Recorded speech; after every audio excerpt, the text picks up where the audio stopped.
Hello everyone. So the question that we have today is A, B and C working together can build a wall in 60 days. A, B और C इसी काम को पूरा कर सकते हैं 60 days में.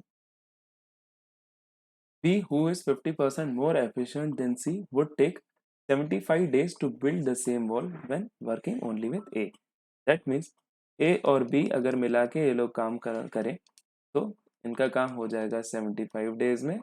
And it is also given to me S कि बी जो है वो 50% ज़्यादा एफिशिएंट है सी से. तो देखते हैं किस प्रकार से इनकी एफिशिएंसीज जो है वो निकल के आती हैं. अब टोटल वर्क को अज्यूम कर लेंगे एलसीएम ऑफ 60 एंड 75 जो कि आपका आ जाएगा 300 यूनिट्स. 300 यूनिट्स आपका टोटल वर्क अगर आ जाएगा दैट मीन्स ए बी और सी की कंबाइंड एफिशिएंसी ए बी और सी की जो कंबाइंड एफिशिएंसी आने वाली है 300 यूनिट्स को आप डिवाइड कर देंगे number of days required say that means 5 units. Exactly आप ए और बी का भी कैलकुलेट करेंगे तो ए और बी की अगर एफिशिएंसी की बात करें तो टोटल वर्क 300 यूनिट्स को ये लोग करते हैं 75 डेज में. दैट मीन्स ए और बी की जो एफिशिएंसी है is given by 300 by 75 which is nothing but 4 units.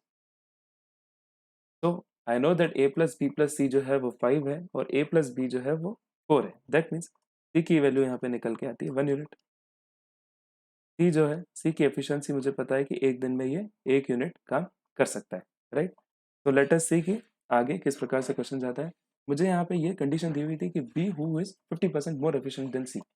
जो बी जो है वो अगर 50% ज़्यादा एफिशिएंट है सी से यानी इसका मतलब ये हुआ कि एक दिन में वो 1.5 गुना ज़्यादा काम करेगा इसे. That means 1 into 1.5 times is is efficiency. तो बीज efficiency is given bye 1.5 units.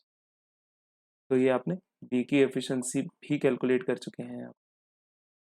ए और बी की कंबाइंड एफिशिएंसी मुझे पता है कि 4 यूनिट्स है. बी की जो एफिशिएंसी है वो 1.5 यूनिट्स है. इसका मतलब ए की एफिशिएंसी भी आप इजीली कैलकुलेट कर लेंगे which is given bye 4 minus 1.5 which is 2.5 unit. So now that I know the efficiency of each of the three persons A, B and C, so let us move ahead with the question. क्या question कहता है B and C start building the wall when exactly half of the wall was constructed. B left and A joined. A and C then continued to work together for 20 days. After which C left. A then worked alone to complete the rest of the wall. How many days did it take to build the wall from beginning? देखते हैं. कुछ लोग जो हैं वो बीच में छोड़ के जाएंगे, कुछ आधा काम करके जाएंगे, तो टोटल वर्क करने में कितना टाइम लगा है वो हमसे पूछा गया. तो when exactly half of the wall was constructed मुझे लिखा हुआ है कि A be left and a joint. तो देखते हैं. और जो स्टार्ट किया है वो बी और सी ने स्टार्ट किया है. तो बी और सी की बात करें तो बी और सी की कंबाइंड एफिशिएंसी मुझे पता है वो 2.5 यूनिट्स के बराबर है. That is 1 plus 1.5. तो बी और सी की अगर कंबाइंड एफिशिएंसी 2.5 यूनिट्स के बराबर है और टोटल वर्क जो है वो 300 यूनिट्स था. लेकिन इन्होंने कितना किया है, आधा काम किया है सिर्फ. दैट मीन्स जो इन लोग को डेज लगे होंगे वो 150 units divided by 2.5 which is nothing but 60 days. Yes, 60 days इन्होंने कर लिया. लेकिन तभी भी रिमेनिंग वर्क जो है, आधा वर्क जो है वो बचा ही हुआ है. दैट मीन्स 150 यूनिट्स का जो वर्क है is still remaining even after completing half of this work. So let us see A and C then continued to work for 20 days. अब मुझे पता है कि A और C की efficiency जो है that is 2.5 plus 1 that is 3.5 units की इनकी कैपेसिटी है. 3.5 यूनिट्स की कैपेसिटी से इनको आपने 20 डेज तक काम कराया है.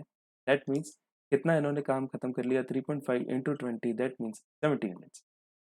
70 यूनिट्स आर ऑलरेडी डन. इधर आप डेज का सब कैलकुलेशन भी लिख देंगे. यहाँ पे 20 डेज आपके और लग चुके हैं.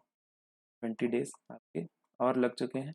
आपके रिमेनिंग 150 यूनिट्स थे, यहाँ पे उन्होंने आपके 70 यूनिट्स और करवा दिए. दैट मीन्स अब जो है remaining work let us denoted by 1 and this is remaining work 2. अब जो है वो रिमेनिंग वर्क कितना बच गया, it is given bye 150 units minus 70 units which is 80 units का काम अब बच गया. 80 यूनिट्स का काम अब बच गया. आगे देखते हैं क्वेश्चन क्या कहता है. In C continue to work together for 20 after which C left.